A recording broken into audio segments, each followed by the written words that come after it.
If you're new here, welcome. And if you've seen my other stuff, well, welcome back. We have talked a lot about the wild stuff happening on the conservative side of Australian politics, and there is so much more to talk about. Recently, someone got baptized on the lawn of Parliament, and we have Malcolm Roberts alluding to a potential false flag regarding one of the worst terrorist incidents to ever happen in Australia. It is wild on that side of the political spectrum right now, but I don't want to talk about that. I just want to focus on the Labor Party and the Greens Party for a second. For those of you who have been following me for a while, either you've seen me post videos on the YouTube or you found me on TikTok before I was even making these style of YouTube videos, you know that I am someone who generally holds pretty strong progressive values, that I very much like to see the country moving in a direction where it is more fair, more just, more equal for the vast majority of people.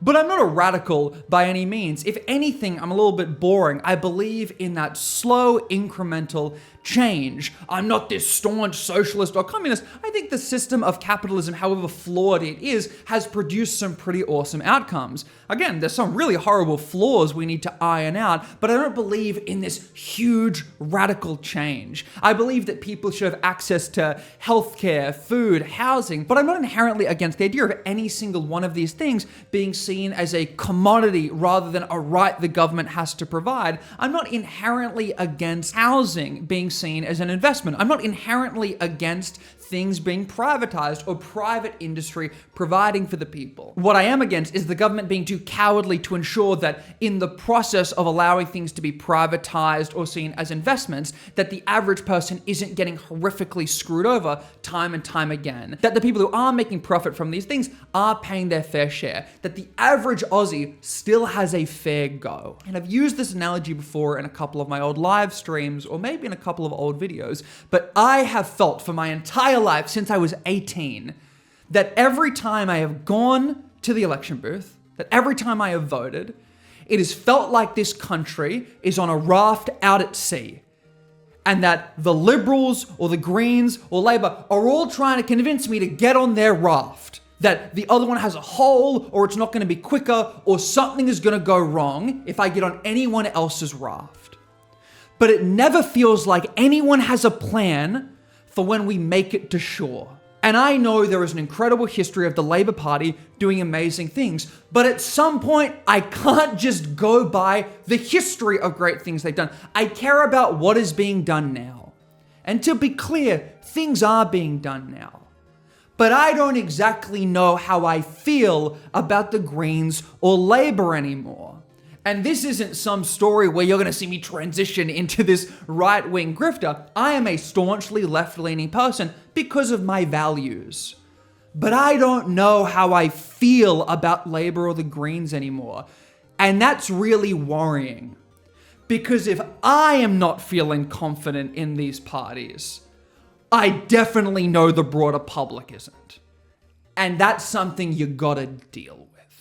People do truly feel abandoned right now. That when you have interest rate rises that have effectively blown out all of the interest rate decreases we previously had, people are gonna feel helpless. That when they feel like things might have a chance of getting better, those things get ripped away from them. Why would they hold any hope about the future? That although it is the case that the RBA and our political parties are entirely distinct entities, that they're separate from one another, people just feel miserable that the party in power isn't doing anything to meaningfully help them. And again, a lot of the times that feeling isn't necessarily based on fact. That Labor have done some really cool practical things that help us, having the emergency care centers pop up, allowing us to have that $1,000 immediately off our taxes, putting in systems for domestic violence leave, or ensuring that people are able to get free or affordable childcare.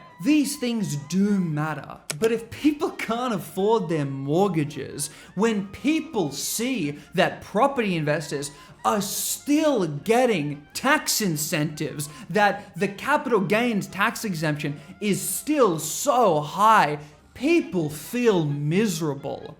That the idea of an inheritance tax to adjust and fix generational inequality isn't something I inherently disagree with. But the idea that you're gonna take an inheritance tax from people who it might be the first time their family has ever had property to pass down to their children and still allow property investors to not pay for the cost of that investment or get 50% off the profits of selling that home. Why would people not think you're just laughing at them? Why would people not interpret that as just a slap in the face? When we talk about these major gas corporations being able to get away with not paying as much as they should because of tax incentives that are put in place, why are people not going to feel miserable? It is the case that from the evidence I've been able to find, changes to negative gearing or the capital gains tax exemptions aren't gonna be the things that make housing affordable for everyone. That as much as it feels scummy to give tax exemptions to mining corporations or gas corporations, they do still pay a lot of money. And a lot of the reasons those tax exemptions are in place to incentivize the private market to make sure those resources are even available in the first place. That it's difficult for the government to nationalize things like energy or water or groceries or fuel or housing, that there is a role private industry plays, but it still feels horrible and it doesn't feel like it has to be an extreme. It doesn't feel like it has to be one or the other, that private industry is allowed to run wild or that it's full government overreach. That there has to be this balancing act where the government goes, you know what?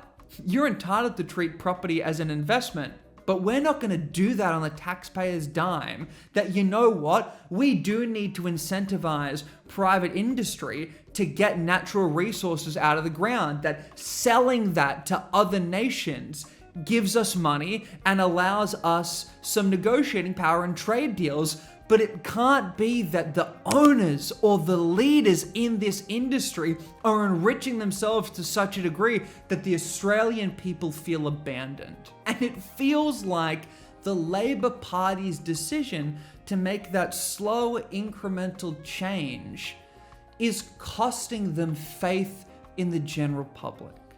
That I don't think the Liberals who privatized everything are gonna do better.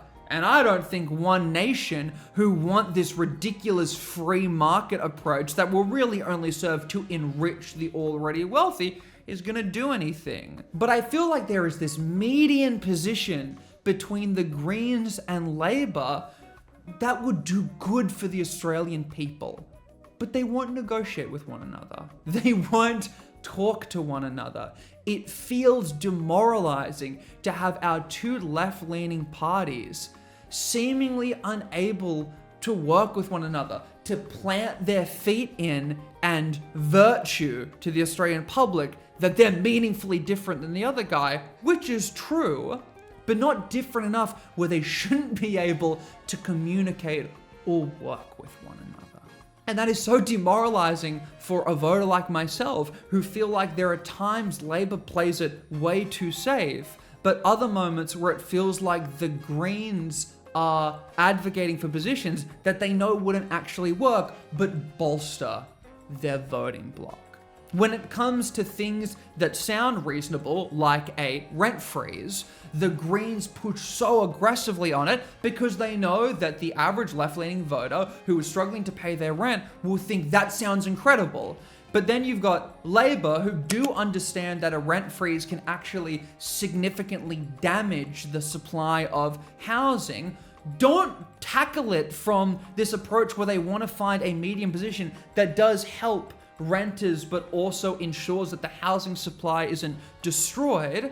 They focus more on these really long-term incremental approaches like the Housing Australia Future Fund, which is good but not incredible, or the changes to the capital gains tax exemption or negative gearing, which again sounds good to their voters, doesn't really actually help the people who need it in a way that is particularly meaningful. And that is just demoralizing for the average person.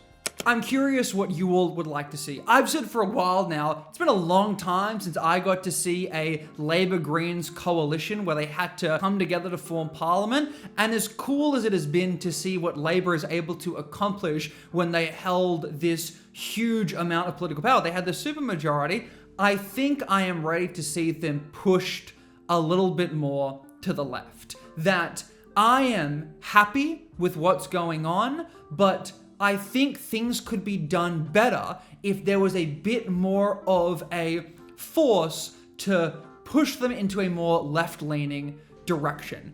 I am, again, not expecting anything radical. I think incremental change is necessary to progressively shift the Overton window and allow private industry to not have its head start spinning. There needs to be these clear markers that indicate the direction the country is going to be going in. I think that as much as people want to villainize the gas or the mining industry or become so angry over this privatized housing market, it is the case that privatization allows for things to typically be built quicker and at a cheaper cost. That at the best of times, there is a horrific amount of red tape and hoops that companies need to go through. When it is handled exclusively by the government, that red tape and the number of hoops that are jumped through seems to increase rather than decrease. I think there needs to be systems in place that ensure a fair amount of profits is being passed on to the Australian people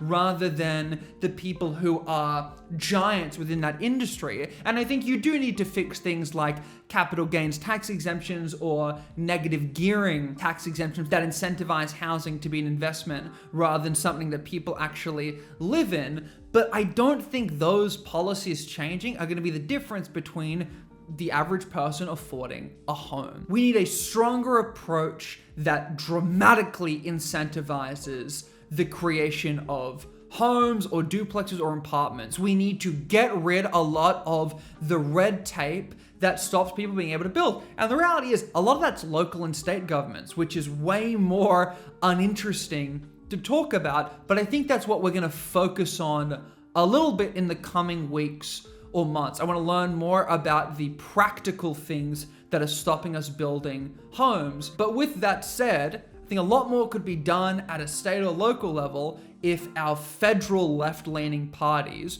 were able to communicate better and that kind of trickled down to the average person or the local community groups. But hey, let me know what you think in the comments. Like and subscribe, check out the other videos. I do read your comments. I try and respond to as many as possible, but yeah, let me know. It's been real.